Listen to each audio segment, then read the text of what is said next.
Eh, Selamat malam, perkenalkan kami dari kelompok 3 yaitu beranggotakan M. Maheswara Shihab, M. Naufal Sakib, Danis Putra, Faiz Maulana, dan Husnul Fikri. Di sini kami akan mempresentasikan OSI layar yang dimulai oleh Danis Putra. Yang pertama yaitu ada arsitektur fundamental model referensi OSI. Yang pertama ada definisi dan filosofinya. Model OSI adalah Open System Interconnection, adalah kerangka kerja konseptual yang menstandarisasi fungsi telekomunikasi atau komputasi ke dalam 7 lapisan layar abstraksi. Tujuannya adalah memastikan interoperabilitas antara beragam sistem perangkat keras dan perangkat lunak dari vendor yang berbeda. Lalu yang kedua ada prinsip independensi layar. Setiap layar memiliki fungsi jaringan yang terisolasi dan spesifik. Sebuah layar berinteraksi langsung hanya dengan layar yang berada di tepat di atas atau di bawahnya, melalui antarmuka yang terdefinisi dengan jelas. Lalu yang ketiga ada enkapsulasi dan dekapsulasi, yaitu proses komunikasi data mengalir dari layar 7 ke layar 1 pada perangkat pengirim. Melintasi media fisik, media bergerak dari layar 1 ke layar 7 pada perangkat penerima. Selanjutnya bisa dilanjutkan oleh Mas Noval. Lalu berikutnya ada pertama layer satu physical layer. Pada physical layer ini ada fungsi inti yaitu menangani transisi dan penerimaan aliran bit mentah yang tidak terstruktur melalui media fisik. Layar ini mengubah frame data logikal menjadi sinyal fisik seperti elektrik, optik, atau gelombang radio.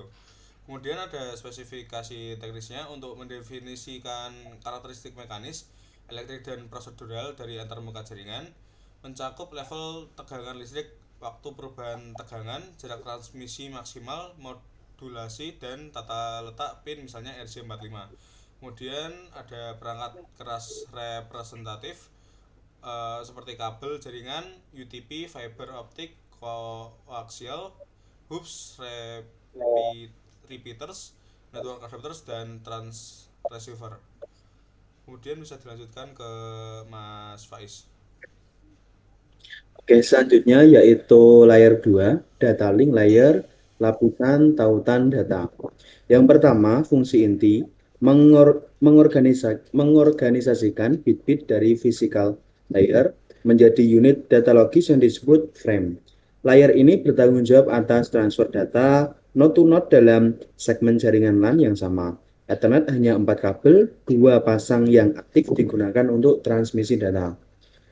Selanjutnya sublayer teknis. Yang pertama, media access control, yaitu mengatur akses ke media fisik dan memberikan pengalamatan perangkat keras atau MAC address. Yang kedua itu LLC Logical Link Control, yaitu mengidentifikasi protokol lapisan jaringan, network layer, dan melakukan sinkronisasi frame serta kontrol aliran dasar. Yang ketiga ada mekanisme keandalan, yaitu menyediakan deteksi kesalahan transmisi yang biasanya menggunakan algoritma FCS, yaitu frame check sequence pada trail frame, dan menolak frame yang rusak. Perangkat utama di layer ini adalah switch dan bridge. Selanjutnya dilanjutkan oleh Mas Siap. Lalu layer 3 network layer. Yang pertama, fungsi inti bertanggung jawab atas perutaian routing data melalui jaringan rute jamak multiple network. Layer ini memecah pesan menjadi unit data yang disebut paket. Kedua, pengalamatan logis mengimplementasikan pengalamatan logis seperti IP address, IP versi 4 atau IP versi 6 untuk membedakan antara jaringan sumber dan tujuan yang mungkin berada di lokasi geografis yang berbeda sama sekali.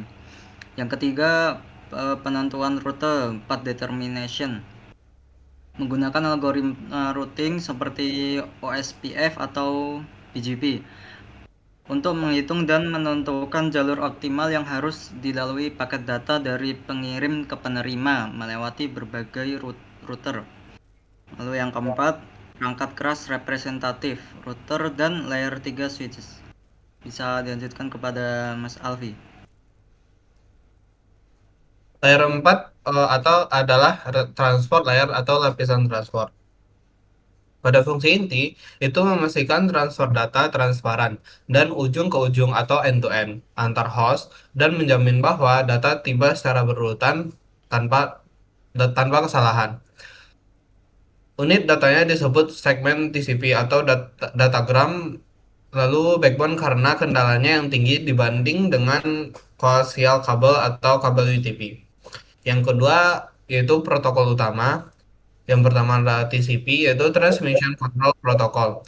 Connection Oriented menawarkan jaminan pengiriman, retransmisi paket yang hilang, pengurutan dan kontrol aliran atau flow control. Yang kedua adalah UDP atau User Datagram Protocol. Connectionless, di mana lebih cepat namun tanpa jaminan pengiriman. Ideal untuk streaming video atau voice over IP. Yang ketiga adalah multiplexing atau port, menggunakan nomor port misal port 80, 443 untuk melacak dan mengarahkan data ke aplikasi yang tepat dalam komputer tujuan. Selanjutnya kepada Mas Danis. Lalu layer kelima yaitu session layer. Yang pertama ada fungsi inti, itu untuk membuka, mengelola, memelihara, dan mengakhiri sesi komunikasi atau dialog antar dua entitas aplikasi yang sedang berinteraksi. Yang kedua ada manajemen dialog, menentukan apakah komunikasi akan bersifat half duplex, bergantian, atau full duplex, atau bersamaan.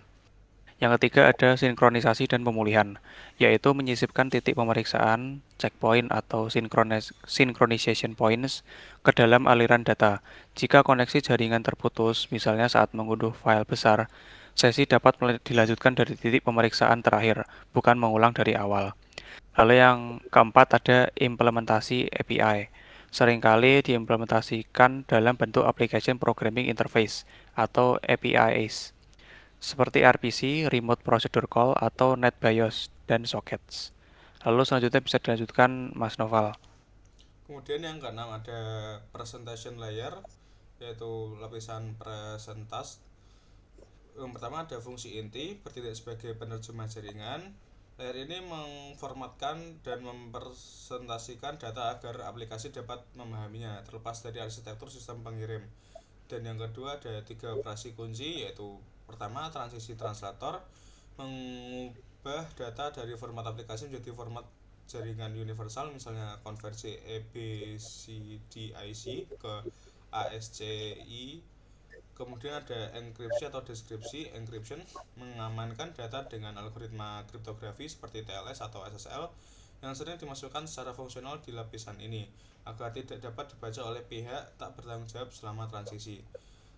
Kemudian ada compression, memapatkan ukuran data untuk memastikan efisiensi bandwidth, misalnya kompres format JPEG untuk gambar atau MPEG untuk video.